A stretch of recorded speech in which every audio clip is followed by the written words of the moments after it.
there was a settlement with the Department of Justice in November of 2024, November of last year. And this had to do with compounding drugs. And I do want to mention compounding for a minute because people should understand the difference in a generic and a compounded drug. Generic drug is basically the name brand drug that's off patent, and it's exactly the same chemical structure supposedly as the brand drug, except it's made by companies other than the company that got the original patent, and it's called a generic version. I think everybody's familiar with that. A compounded drug is when a pharmacist takes the elements of what's in a generic drug and mixes them together in his pharmacy, literally in a pharmacy, and mixes it together and adds things to it that are unique. So you can add B12, for example. People were adding to the GLP-1s.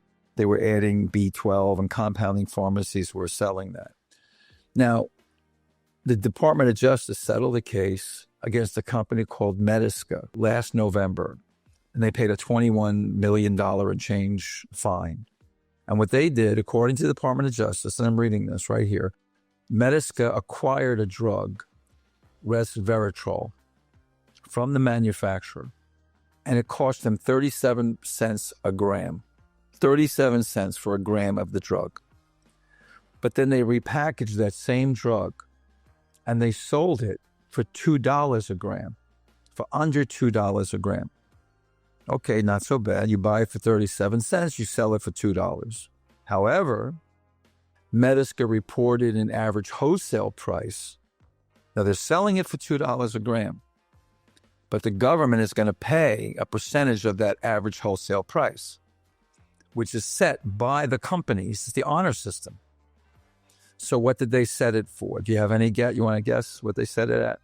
Remember, they paid 37 cents. $15. They sell it for $2, but they're giving an AWP, so then pharmacists can get reimbursed a percentage of that AWP. The AWP they reported for that drug, they paid 37 cents a gram, was $777 a gram. 777. How they came up with that number, I don't know. It's a biblical number, by the way. It's the perfect number of God. But so they created a spread, a profit margin of $775, which was used by a pharmacy customer in a compound prescription. So they were doing this because compound pharmacies would then bill Medicare.